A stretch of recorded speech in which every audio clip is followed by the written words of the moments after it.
I just want to bring a note of attention to my first slide. All of my presentations start with the first slide, and on the first slide is my email address. So if anybody needs to reach out and touch me, then you can. All right, so I just want to let you know it's there. All these presentations are being recorded so that they will be available. The feast site's going to handle that. So anyhow. All right, so I want to get started because you know I'm on the clock. The title of this presentation is, Who Are We and What Do We Know? And as we go through this presentation, I want you to understand, thinking back to the prophecy of Isaiah that Paul quoted in Romans, who has believed our report? If you could look at this presentation from the standpoint of, I am giving you a report of things that I have been informed about over the last 20, 30 years, and I'm going to kind of collate them together. I'm going to give you an opening list of what's on tap for today, but I just want you to understand that I'm reporting to you the things that I have found out about that I think you need to know about. All right? It's that simple. All right, so here we go. On tap, we got to start with a couple of definitions. I was having lunch with a friend who lives next door today, and we were discussing some interesting topics, so I won't go into that right now, but the thing that was brought up was, we need to make sure that we have the same definitions, or we could be talking about different subjects. I totally agree. So I have to define two words, and I will go through. I'll have a couple of examples sometimes. All right, the first word is the first two words that I want to define is anachronism and syncretism.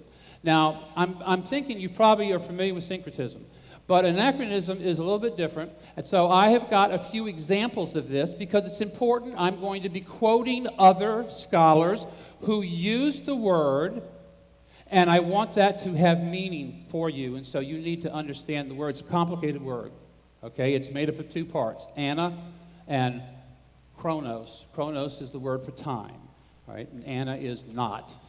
All right, so let's take a look. These are the things I'm covering. I'm going to go through a timeline. It starts at 3 BC, and we'll pause at Acts 10.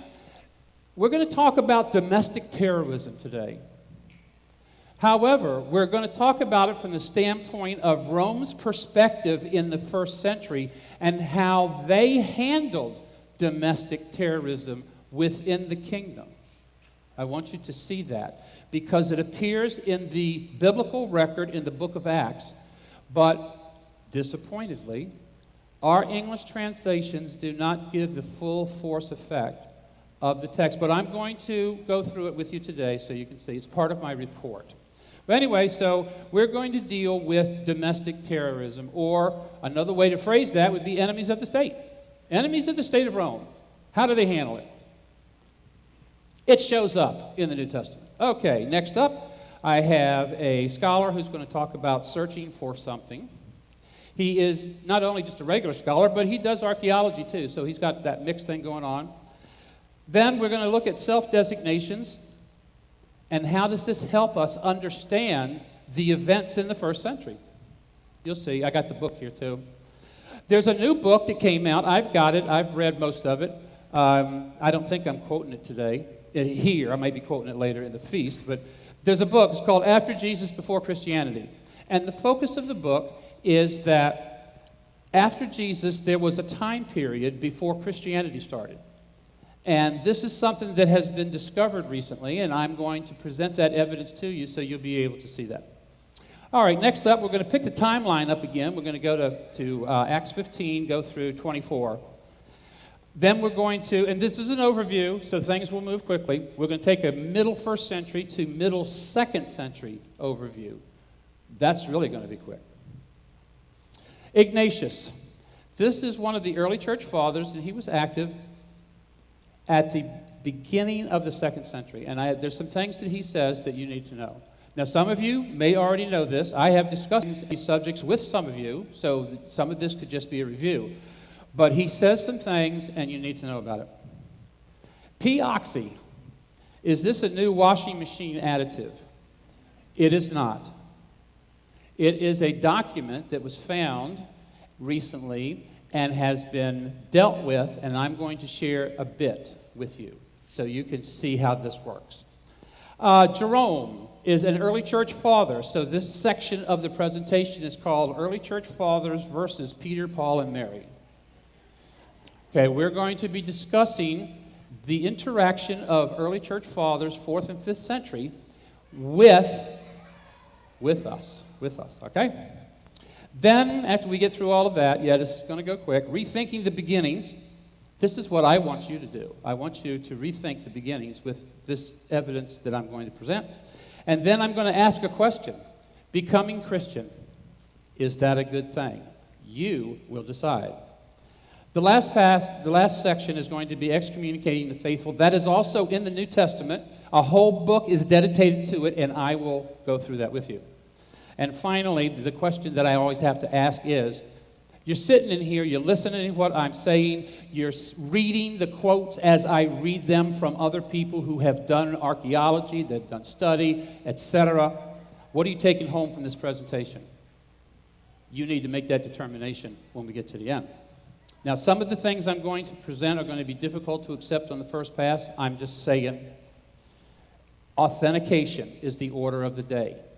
Do not just take what I say at face value, because what if I'm wrong? It's important to consider that. All right, let's get started. Anachronism. Here's the definition. An anachronism is an event that does not belong in the time period in which it is presented. It's vague. It's kind of obscure. But here's an example of an anachronism. This is President Abraham Lincoln using a Hewlett-Packard laptop. That is an anachronism. The Titanic. There was a movie created, I'm going to say late 90s, I think that's close. It was called The Titanic. And it was a movie about the Titanic that sank in the early 1900s. I'm going to take a guess there, I think it's 1915, but I'm not sure. So anyway, in the movie, there is a young man, and he's discussing, I think it's just some people sitting around together, and he's discussing his personal life, just as an aspect, single aspect of his personal life. And so he was talking about going ice fishing, because he lived up north in America. He's talking about going about ice fishing in Lake Wissota. That's mentioned in the movie. But here's the problem. Lake Wissota is a man-made lake and wasn't created until 5 years after the Titanic sank. Therefore, it is impossible that he was fishing there 5 years before it was created. That's an anachronism. I hope as I go through here, it makes a little more sense. How many have heard of a movie from the 80s called Back to the Future? Yeah, okay. Well, how many recognize this young man? Yeah.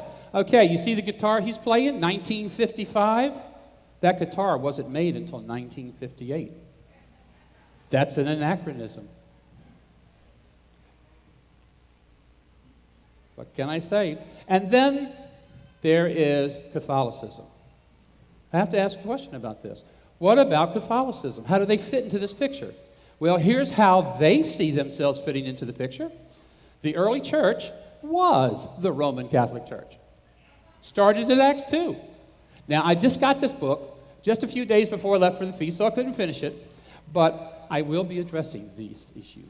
All right, so remember this definition. An anachronism is an event that does not belong in the time period in which it is presented. And I'm going to put this up again, because somebody else is going to say something about this, and I need to make sure you're following and you understand.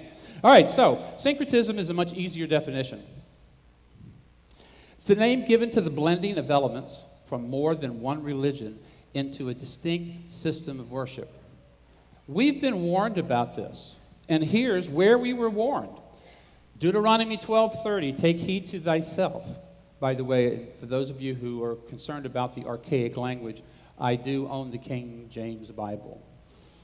Take heed to thyself that thou be not snared by following them, and that thou inquire not after their gods, saying, how did these nations serve their gods? Even so will I do likewise.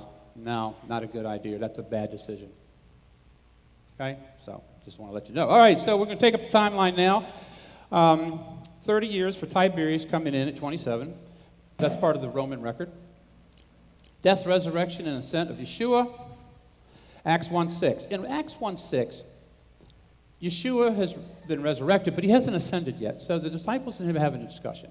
So when you get to 6, now the text is talking about, they're asking the question, when you're going to come back, and when the kingdom and Israel be the head, not the tail. What they're really asking about is, when will the regathering of the tribes take place?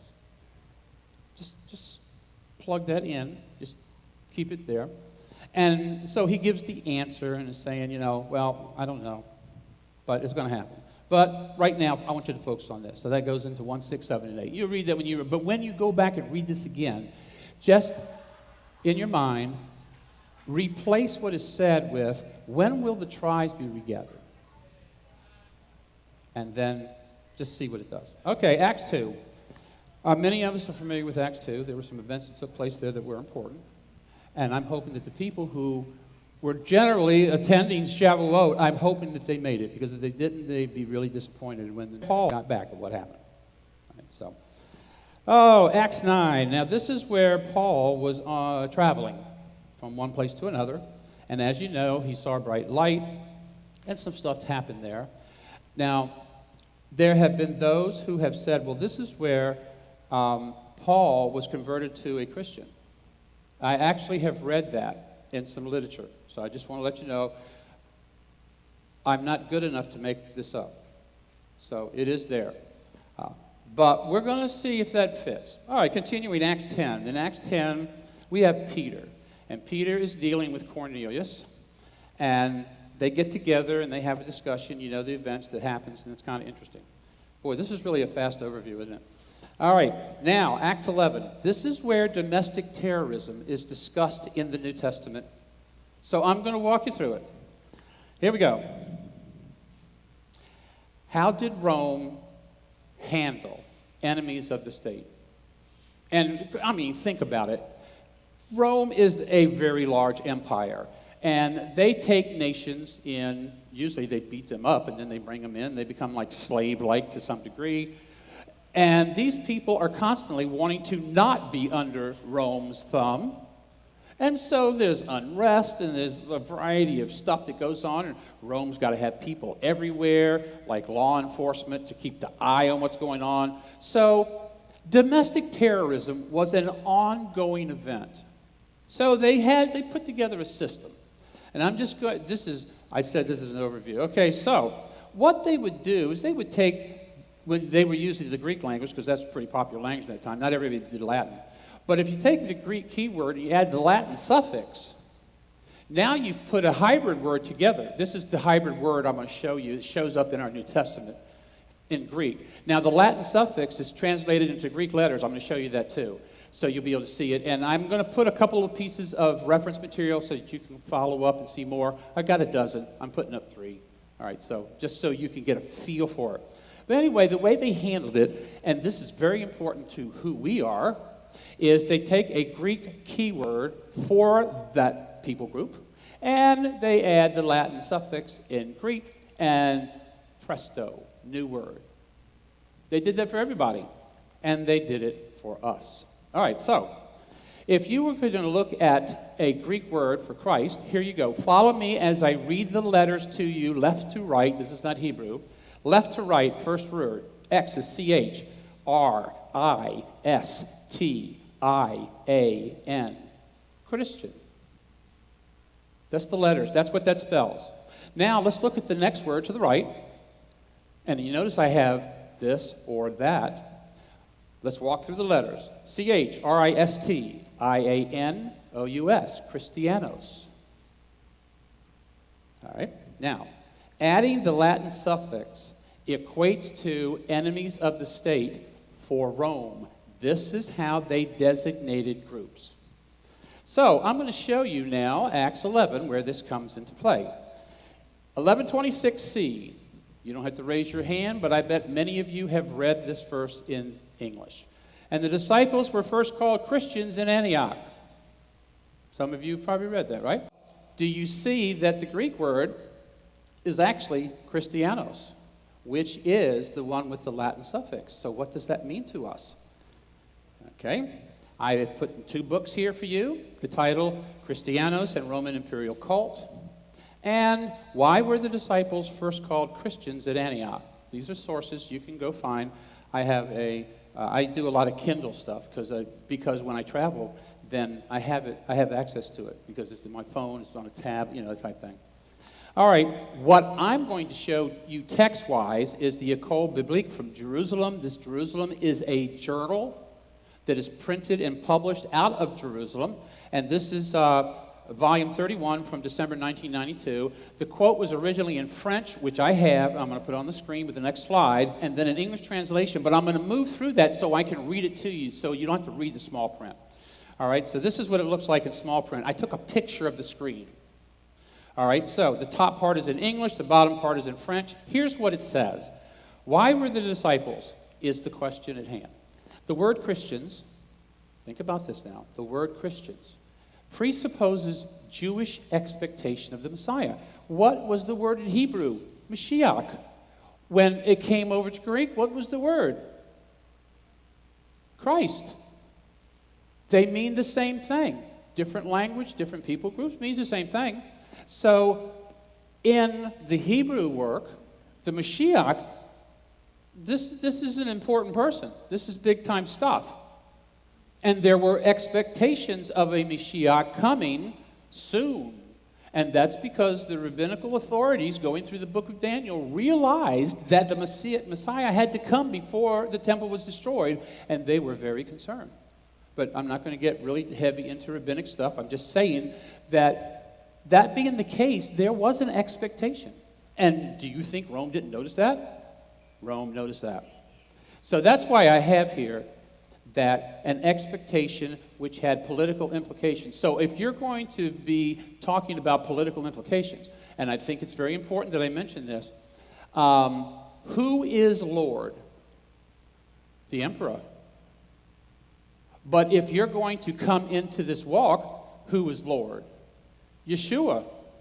So now we have a Rome, I'm going to get in your face and say, your emperor ain't Lord.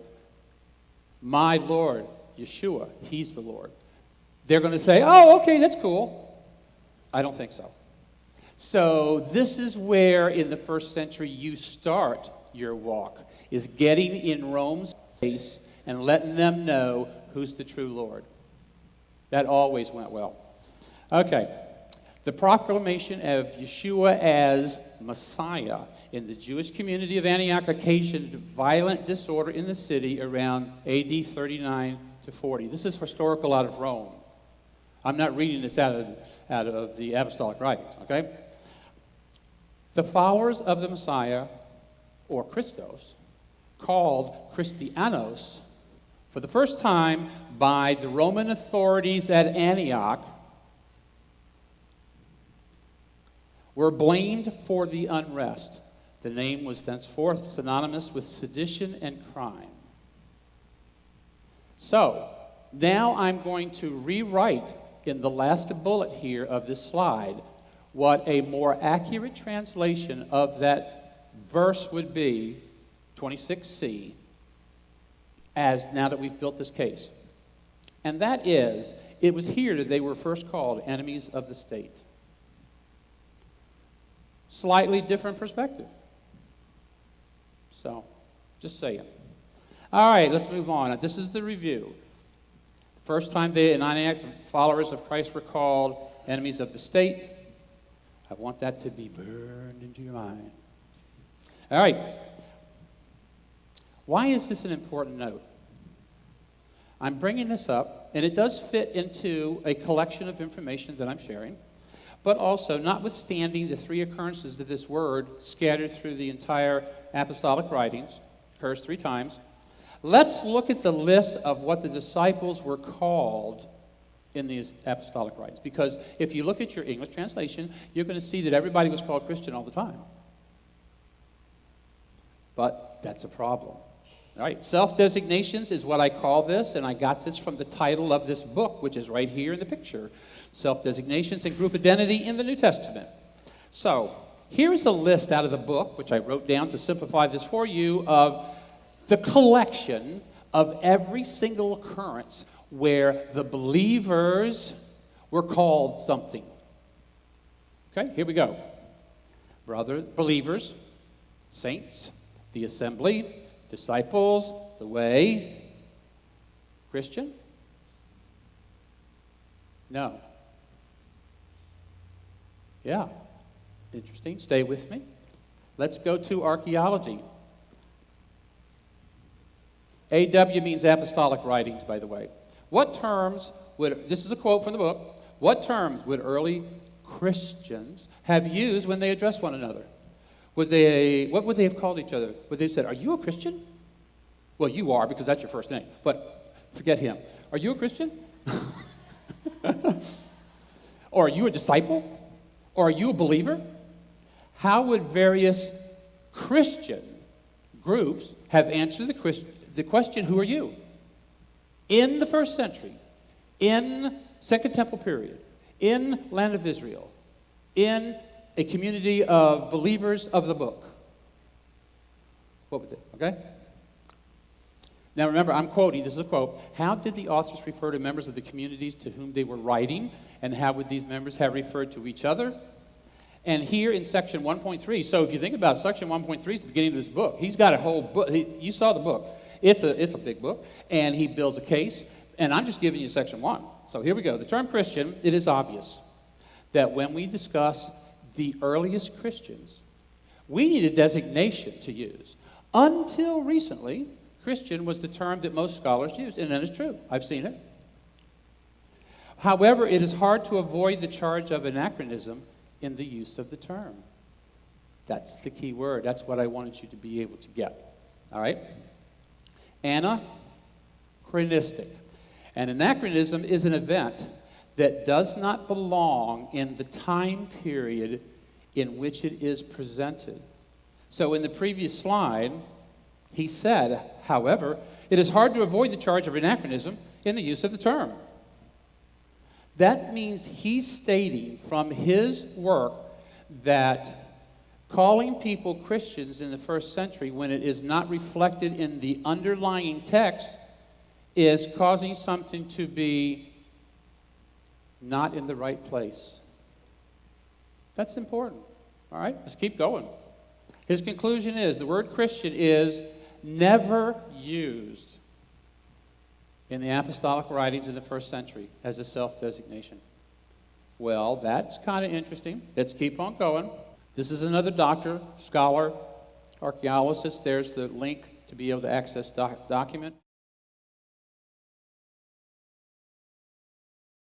The book is called The Archaeological Quest for the Earliest Christians. By the way, this presentation, which is currently you're seeing in PowerPoint, will be converted to PDF and made available to everybody who wants it. And when you get it, when you click on this link, even though it's so small you can't read it, it'll take you right there. So it's good.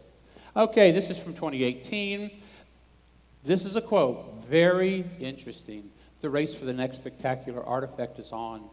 The assumption seems to be that if we could just look a little harder, if we could just dig a little bit deeper, one day we'll find the one piece of evidence that will take us back to the earliest age of Jesus and his followers. To many, it's an urgent archaeological mission with profound implications for the history of the faith. Just don't hold your breath. For almost 200 years after the crucifixion, Roman cities are entirely devoid of any trace of early Christians. Wow. This is an archaeologist talking now. No one, to date, no one has ever found any object that's been plausibly connected to them. Wow. But here's the thing, profound implications for who? Well, for the faith called Christianity. No problem for the sect of the Nazarenes. All right? Continuing, here's a picture of the book.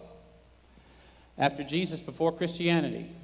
And the title at the top, I'm sure it's hard to read, but Historical Exploration of the First 2 Centuries of the Jesus Movements. So there you go. Now, let's pick up our timeline again. We're going to start with Acts 15. As you know, there was a discussion about Gentiles coming in and what we're going to do. And I'm not going to get into all of that because I'm sure it's been covered here ad nauseum. But I do want to say that there were 4 things that were pulled out of what Moses did dealing with strangers, the Gers, in Torah, and applied in there. So, There is a document which I am currently exploring in great detail, which I will present the next time I have an opportunity to present. The next year I have an opportunity to present. And it is called the Didache. Some of you may have heard of that. The title that is published is The Lord's Teaching Through the 12 Apostles to the Nations. And it appears they have now, after working on this for a while, they have narrowed it down to where it was probably written right after Acts 15. Very interesting stuff. Very interesting. And I will not talk about it anymore. Acts 17:11. There is a passage in there where it's talking about where Paul was complimenting one of the groups. And it says that they, the Bereans, and they were looking at the text daily to see if what Paul said was true. But guess what? What text? Was it Paul's epistles? No, none of them had been written. Gospels? None of them had been written. The rest of it, with the exception of James, which was written in AD 40, nothing else was written. So they're not looking at apostolic writings. They're not looking at a New Testament. The only thing they have is the Torah, the writings of the prophets. And that's what they're looking for to confirm whether or not Paul is making his case. Sometimes we forget that. We think that if Acts 2 was AD 30, by AD 31 the entire New Testament was written. That's not the case. All right. In Acts 18 through 26, every once in a while there's an English-Greek, I call it incorrectness, where I think that they did a disservice in the English translation. I'm going to share you with one. All right, this has to do with the role of women in the assembly, just in case anybody is interested in that subject. In this particular case here, there was some preaching going on, and Aquila and Priscilla are there, and they're hearing about this stuff. And the text talks about it in chapter 18.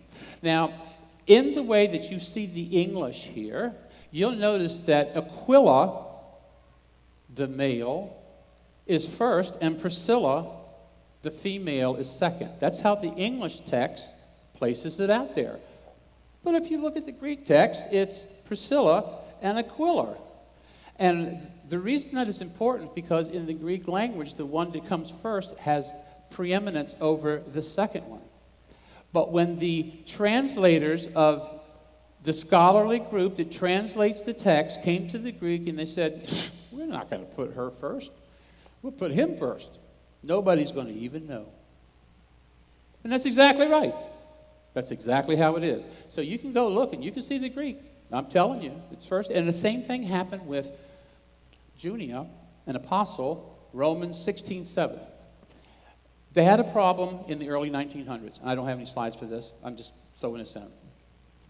They had a problem in the early 1900s dealing with a female apostle going around the world talking about Yeshua. That was a problem. They said, no, we can't do that. We can't allow this to be here. So what they did was they changed the name from female to male. So now it's a male apostle that's going around. Nobody has a problem with that. And here's the thing. They were supposed to let people know they made this change. They hid it. They covered it up. I'm not even going to go there. But they did cover it up. So that went on for like 75 years until they got yelled out so bad they finally had to change it back to female. So I'm just saying, maybe I'm a conspiracy theorist. Maybe. The case is still out. But I'm just bringing to you some things you need to think about. Okay, let's keep on going. Acts 20, there was a meeting in Ephesus. I think this is important. It says, take heed, therefore, unto yourselves and to all the flock over which the Holy Spirit hath made you overseers, just talking to leaders, to feed the assembly of God which he hath purchased with his own blood. For I know this, that after my departing shall grievous wolves enter in among you, not sparing the flock. Verse 30, this is the big one. Also, of your own selves shall men arise, speaking perverse things to draw away disciples after them. The Didache, the document that I just mentioned to you, has a section in it where it talks about people who were part of the believers in Yeshua, and then they changed and said, we need to get rid of Torah. It's laid out in the Didache. So, yeah, we just keep finding it. All right, let's go to the meeting in Jerusalem. This is like AD 60. You're familiar with Acts 21. Paul goes back up to Jerusalem, gets together with the elders and some other folks. Here's the text. After those days, we went up to Jerusalem. When we had arrived, the brethren received us gladly. The day following, Paul went in with us into James, and all the elders were present. So this is the meeting here, actually. And it says, and when he had saluted them, he declared particularly what things God had wrought among the Gentiles by his ministry. Then James responds, and he says, "Seest, brother, how many thousands?" If you look in your English text, that's what it says, how many thousands. But that's the wrong word, because the real word is myriads. You can see this in Revelation 5:11 if you need an example. The correct translation of this text should be tens of thousands. That's significant. At a minimum, that's 20,000. That's a large number. You read, I've read some Christian literature, believe it or not, and they say, yeah, maybe 1,000 or 2,000 people who believed in Yeshua. Nope. Incorrect. We need to know. All right, Acts 24, 1 through 5 and 14. There was a case that was brought against Paul. And the high priest was behind it. Elders of Israel were there. The legal council, his name was Tertullus. And so I'm going to read you a verse in verse 5, and it says, "We have found this man a pestilent fellow," talking about Paul, "and a mover of sedition." Strong words among all the Jews throughout the world. Yeah, I'm sure they thought some things like that. "And a ringleader of the sect of the Nazarenes." So here we see this, and when Paul was commenting about it later in 5, later on in that, and later on in another chapter, 28, I believe, he does not say that he disagrees with the position. So I want to go over this definition in first century just so you can know. A separatist group characterized by loyalty to a certain school of thought and practice. Sect, party, sect of the Pharisees. You're familiar with sect of the Pharisees. It shows up in Acts. Sect of the Sadducees. It shows up in Acts. You've read it before. Well, there's also the sect of the Nazarenes. 14, same chapter. "But this I confess unto thee," Paul's statement after being charged. "After the way which they call a sect, so worship I the God of my fathers, believing in all things which are written in the law and the prophets." So, as you're going to see later, there's a whole lot of things that are in line, and then there's one that's not. Everybody noticed. 28:22. He's now in Rome. He's meeting with the people. Yeah, he's got an ankle bracelet on, but he still has a level of freedom and can have meetings in his house, and he's meeting with many of the Jews there. And this is what one of them says. "We desire to hear of thee what thou thinkest for us concerning the sect. We know that everywhere it is spoken against." So we're talking early 60s, middle 60s is the latest. This is going on. So what we see here is that the believers are a sect of Israel. They were people of the book, and they were attached to Israel. And it was based on the writings of Moses and the prophet, as you just heard from the testimony of Paul himself in the court when he was charged. All right, so now let's get ready to continue to move forward. Jerusalem, like Acts 15, still had Jewish bishops, a total of 15 up until 135 AD. The list is available in Eusebius' writings. I think it's Ecclesiastical Church History. James was the first one. Okay, the list is there. Although there's some problems with the list from the Catholic perspective, but I'm just saying. So that was there. Then there was the Bar Kokhba incident, which took place in 132 to 135 approximately. And then at that point, the emperor wanted all the bishops going forward to be Gentile, because Jews were not going to be allowed to be it. So at that point, then understanding the history, the Jewish, the culture, traditions, everything that they had lived in their life, gone now. And so Hadrian's position was, I think we need to eradicate Judaism altogether. Of course, this is not a new thing. You heard about this last century. Continuing, bishop early in the 2nd century, this gentleman's name is Ignatius. The first occurrence of the word Christian as a definer is from the book of Magnesians, the letter of Magnesians that he wrote, and I'm going to quote it. He says, this is the first occurrence, "We are not only to be called Christians, but to be Christians." 6, let the bishop preside in God's place. I don't know. Let the presbyters take the place of the apostolic council. Now, I was a congregational leader, but I still need to be held accountable for the things that I say and the things that I do. So Let the bishop preside in God's place? Maybe that's a slight overstatement. Don't know. Haven't really thought about it a lot. The presbyters took the place of the apostolic council that was in 50. So now this is a change. This is a change. 7, you must not do anything without the bishop or presbyter. This I have a problem with. 8, do not be led astray by wrong views or by outmoded tales that count for nothing. For if we still go on observing Judaism, we admit we never received grace. I think we're on a slippery slope now. 9, those then who live by ancient practices arrived at a new hope. They ceased to keep the Sabbath. Of course, I haven't found that text yet, but that's what he says happened. And then 10, hence now we must learn to live like Christians. In other words, we need to get rid of the bad yeast. It has grown stale and sour. It is monstrous to talk of Jesus Christ and to live like a Jew. For Christianity did not believe in Judaism, but Judaism in Christianity. I want to caution you lest you fall prey to stupid ideas. And so it begins. And so it begins. All right, let's talk about that additive for your washing machine. I call it P-oxy because there's no way I'm going to say that word. Okay? But it's a papyrus. It was discovered a century ago, and it was number 840. And while I'm not sure the Gospel of the Savior is the real title of this document, there's some good stuff in it. The relationship between the continued Jewish followers, now removed from Jerusalem after the Bar Kokhba revolt, and rabbinic Judaism that has consolidated all the sects except for the sect of the Nazarene. So they wrote this letter to rabbinic Judaism before the middle of the 2nd century. And we have the letter. We have the whole thing. And so they have now gone. Now that they understand after the Dead Sea Scrolls, that was the big party crasher. They had to redo some things. And this document helped them to understand the relationship of those people who came from a Jewish background and accepted Yeshua as the Messiah, but were continuing to not be a part of rabbinic Judaism. And so, they know them personally, and they talk about stuff. Fascinating reading. I have it as a PDF.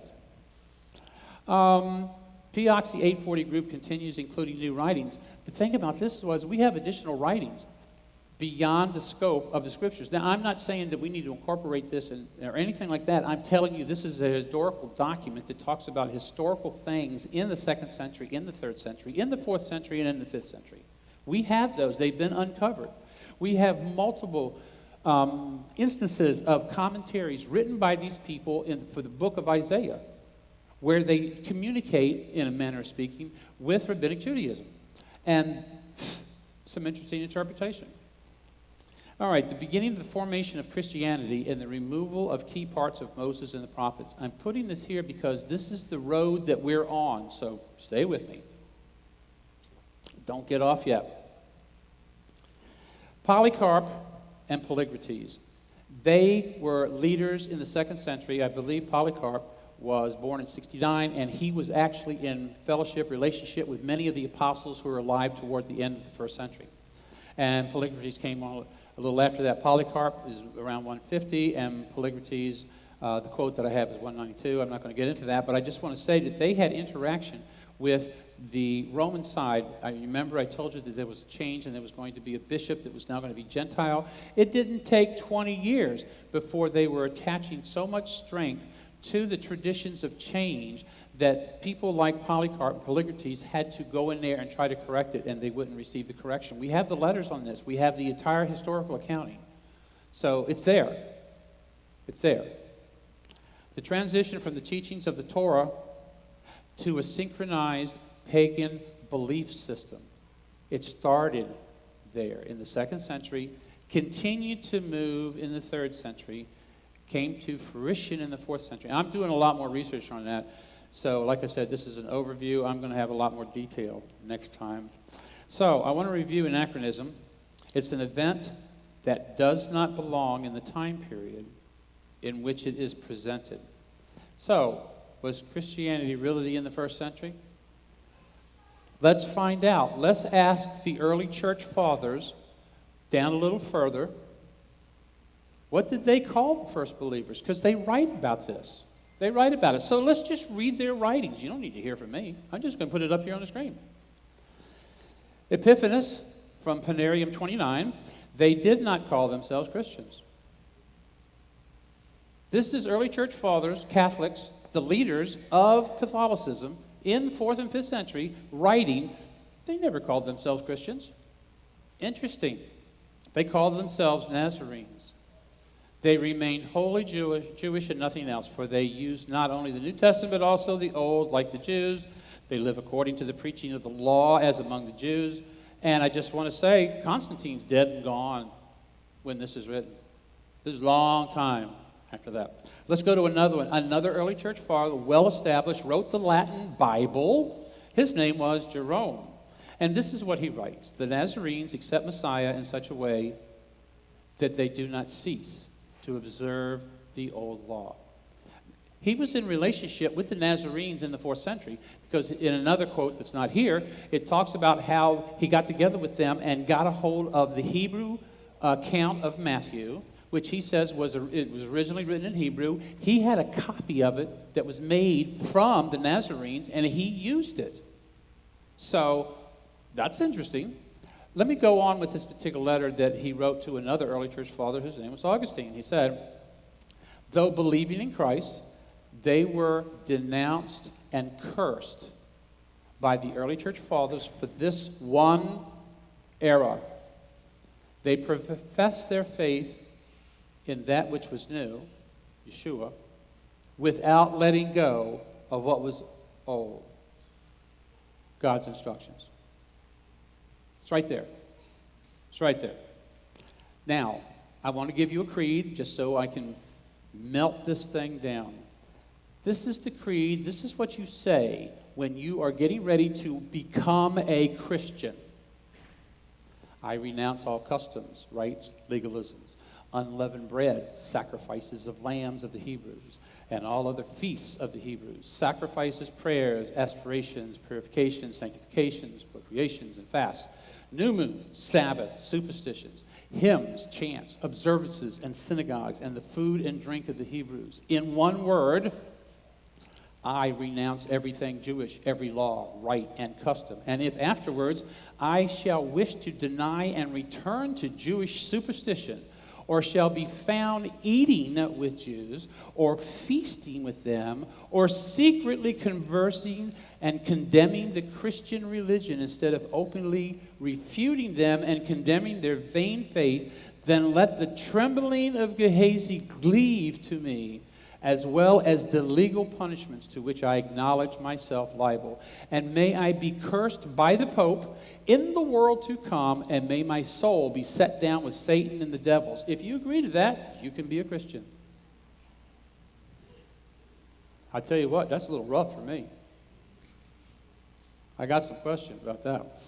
All right, in summary, man, I'm looking at my time up here, 44 minutes, 19 seconds. I have 45 minutes. This is good. Excommunicating the faithful. Read 3 John. How many people have heard of Jeremiah? I want to read a verse. It says, stand in the ways, see and ask for the old paths. Where is the good way, and walk therein, and you shall find rest for your souls. So, question of the title of my presentation, who are we really? And what do we know? The answer is, you're going to have to decide for yourself. Thank you.